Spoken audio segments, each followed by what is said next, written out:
Hey folks, CA Rachana Ranade here, and today we have. Oi, Chandu. Oi. Chandu is super happy. He's on cloud 9, and that is the reason why maybe he came flying. You know what Chandu has to say? Chandu, what did you tell me just now? Shall I tell them? Okay. Chandu just told me that according to him, he earned 16 lakh this year, and on that, legally, he is not required to pay even 1 rupee tax. When I asked him about the income breakup, that's what he told me. He said his income from salary was 12 lakh 75,000. I understand that there's a 75,000 rupees standard deduction, and that is the reason why income from salary is 12 lakh. Okay. Chandu had some mutual funds and he sold mutual funds and got a capital gain of 2,25,000 rupees. Again, I understand that 1,25,000 is exempt. It was on long term capital gain tax. Okay, I mean, it was a long term capital gain. So 1,25,000 exempt. Still, that is 1 lakh of long term capital gain. Then he also earned some interest on FDs to the tune of 1 lakh rupees. So ideally, his income shows up to 14 lakh rupees, and still he's saying that he need not pay even 1 rupee tax. And I'm sure I and you have the same feeling. Asa kasa kai? Miru alla unnaru Hyderabad. I hope you guessed it right. Yes, I'm coming to Hyderabad not only to eat biryani but also for my Har Ghar Investor event, which is going to happen for the very first time in Hyderabad on 11th of October. And all the event details are right in front of your screen. In this event, I am going to specifically focus on how to do fundamental analysis using AI. I'm going to talk about my Nifty target. We will discuss new investment opportunities and is 1 crore enough for retirement? Well, we are going to have a lot of fun. We are going to learn a lot. Lots of selfies. There is so much more to happen in this event. It gets a little bit more exciting because for the first time we are offering an early bird discount, 100 rupees off per ticket only till this Sunday. So hurry and book your seats now. Twaralo Kaluddam. Now let's try and understand what next level of planning Chandu has done. Some different planning is going on. Chandu, Chandu, what sort of planning have you done? How have you made this magical thing work where your income is 16 lakhs and still tax is zero? What does he have to say? Okay, salary, okay, take it, taken care of. Last year, two things happened. He made an FD not in his name but in his spouse's names, in Mrs. Chandu's name, who is a homemaker, doesn't have any other source of income. And that interest on FD which was generated, he feels that because the FD is in the name of Mrs. Chandu, obviously income generated on that will be taxed in her name. That is what Chandu believes. Let him believe that for some time. Okay. Then there was one more transaction. He gifted some amount to Mrs. Chandu. From that amount, she purchased mutual funds. The mutual funds gained value. Let's say that money was transferred, let's say 2-3 years ago, because I'm saying it's a long-term capital gain. So at least 1 year has to pass by. So let's say a few years ago, he transferred that money and, she invested it and she got a long-term capital gain on that. So she sold the mutual funds, she got a long-term capital gain of 2,25,000. TK 1,25,000 exempt, and still that 1 lakh, Chandu believes that because mutual funds were in her name, that capital gain will also be taxed in her name. Will that happen? Answer is no. Your tax planning has failed, Chandu.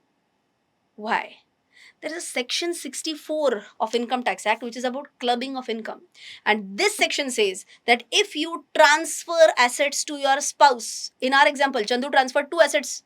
Basically, he transferred money, and from that money, his spouse made an FD and bought mutual funds. He transferred assets to his spouse's name without adequate consideration. Was there any consideration back from Mrs. Chandu to Mr. Chandu? Answer is no. So that was without any adequate consideration. And in that case, income generated from those assets will be added back to the original person's income. In our case, that income will be added to Chandu's income and will be taxed at Chandu's tax slab. With this, Chandu has now realized that 1 lakh and 1 lakh will not be taxed in her name but will be clubbed up under his income and will be taxed as per his tax slab. Kalla, Chandu? Now Chandu is back on duty right away, daddy on duty. But I still can read Chandu's mind. He still has some tax saving ideas in his mind, I guess. Kalla Chandu, I understood. What does he think now? He says that instead of transferring money to his wife's name, what if he transfers that money to his minor son, whatever, grade 3, 4, whatever? Then what will happen? Then whatever interest is earned on that FD, will that be taxed in the minor's name? That's what he's thinking, maybe. He's also having that idea that maybe he should transfer money, he should buy some mutual funds in his son's name. Then whatever capital gain is generated, that will be in the hands of his minor son. And he feels that he will be able to avoid some taxes. Is that a correct tax planning? Answer is again no. There is only one small point, I'll tell you. So, first things everyone knows, na, whatever income minor will generate, that will be clubbed up in Chandu's hands. Okay, and Chandu will have to pay tax on that. What is a small relief? Small relief is that, as per Income Tax Act, whenever minor's income is clubbed, 1,500 rupees per child is exempt. In our case, let's say we are talking only about interest on FDs. 1 lakh is interest on FDs minus 1,500 rupees. Okay, that is 98,500 income on FDs, interest on FDs will be clubbed up in Chandu's hand, and that 1 lakh capital gain tax, so obviously that will be clubbed again in Chandu's hands. So, in short, Chandu, your financial planning, your tax planning for he has understood that has also failed. He has already gone. So, oh God, Chandu has been sitting here right now as if he is going to strike that what is the use of CAs if they are not able to give us proper tax planning. We are looked at something like people who can save tax, but correct, but only legally. Okay, Chandu, I'll tell you 3 tricks through which you and you also can think about saving taxes, very important, legally. Now, I'm going to tell you 3 scenarios, but of course, I'm also going to tell you very important point to take care of so that you don't do a wrong tax planning. Okay, first things first, Chandu, please request your wife to come. Oh, Mrs. Chandu is right here. Mrs. Chandu, don't worry. You are going to get some money for investment. Don't worry. Okay. So now what has happened is that Chandu originally, what had he done? He had transferred money to his wife's name, and from that she had started and she had invested that money in an FD. Okay. Instead of that, if she invests that money in a PPF, what will happen? Let's understand. Did he gift that money to his wife? Yes. Was there inadequate consideration? Yes. Ideally, will that be clubbed up under Chandu's name? Yes. Agreed. So, what has happened? She invested that money in PPF. Will she get interest on that? Yes. Will that interest get clubbed up in Chandu's hands? Yes. But interest on PPF is tax free. So, anyways, it will be as good as Chandu will not have to pay any tax on that amount. Good and smart tax planning. Both have nice bright smiles on their face now. But wait, important point to take care of. When he had invested that money or when she had invested that money in an FD, there was no issue of lock-in period.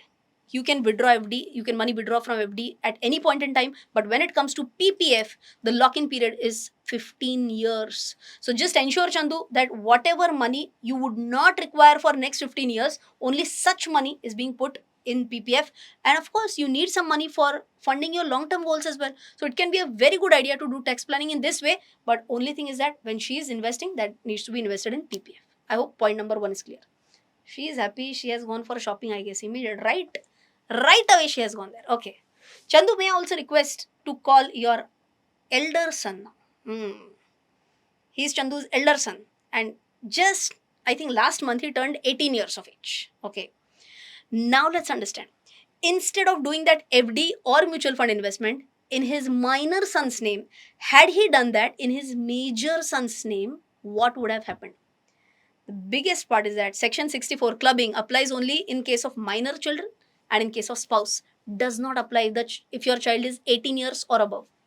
So in case of major son or daughter, whatever income is generated from such assets which are transferred without adequate consideration, that income will be taxed in the hands of children. So in Chandu's case, that will be taxed in hands of his child.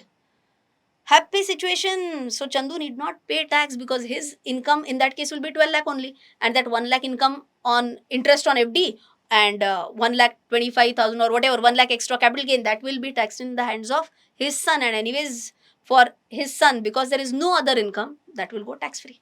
Okay, I hope this point is absolutely clear. But in this case, wait, point of caution is there. Chandu, ask your son to go. Chandu's son is now, understand, important point. Because Chandu's son is now 18 years of age, what could be a possibility? Assume, see, I'm just giving you an example, okay? If unfortunately he's surrounded by friends whose intention is not that great, uh, he's in short in bad company right now, okay? And his friends tell him, "Arey Chandu, your father has done FD in your name, so it's your money. We can use it, whatever. We can use it for some party. We can use it for some vacation. You can withdraw your money because it is your money, not your dad's money." If that happens, and if Chandu's son withdraws that money, Chandu will not be able to do anything, because ultimately he's a minor. I'm sorry, he's a major, and he can do whatever he wants to do with that money. Okay, simple. So be aware that if he directly gifts that money to his son, he makes that FD, that is one risk. You have to, I'm not saying everyone's children will be like that. I'm just flagging off one risk. Number two, Chandu, one last point now. Call your parents. Oh, Chandu's dad and mom are here. Now, what is one more way to do tax planning is that instead of doing FD, instead of gifting that money to, let's say, his spouse or to his children, one more possible point is that he gifts it to his dad or his mom, whatever. Let's take the example that he's gifting it to his dad as an example. And dad invests that money in FD. Whatever income is earned, whatever interest is earned in that FD, on that FD, that will be taxed in his dad's name. Why? Because Section 64 clubbing is not applicable to income generated in case where you're transferring assets to your parents, or even if it is your parents in laws basically. Okay, so in that case, income will be taxed in his dad's name if he does not have any other income. Amazing. It's a proper legal tax planning. Okay, but wait. Let's take an example. Important point now. Assume that Chandu's dad is a doctor, 70 years old, but practicing very nicely, and he is into the 30% tax slab, whereas Chandu was in 15% tax slab. Then what was the point? He transferred that money in his dad's name. Dad's income is already in 30% tax slab. Now dad will have to pay tax at 30%. Tax planning totally collapsed. Okay, so that cannot be done. You have to ensure that if you are doing that for your parents or your in-laws, ensure that they are at a tax slab lower than yours. Then it makes sense. Okay, Chandu's heart is full and Chandu is walking away with a happy heart. And I hope you have also found a lot of value in today's video. If you have, please don't forget to smash the like button. Please don't forget to share this video with your friends. But before that, one more important point is that if you are planning to do any sort of tax planning, please consult your chartered accountant. I know I'm a chartered accountant, but I'm not a practicing chartered accountant. So whenever you are thinking of planning your taxes, ensure that it is 100% legal, then only you're doing it. And always ask your chartered accountant, ask your consultant, and then only plan such things. Okay, I hope you enjoyed today's video. I'll see you in the next one. Till then, take care. Jai Hind and bye bye. You might have come across such advertisements on various social media platforms. Please note, all of these are fraudsters promising unbelievable returns through stock tips. I don't provide any calls or advisory services. I provide only educational content through my social media handles and through my website rachnaranade.com and rachnaranade.in.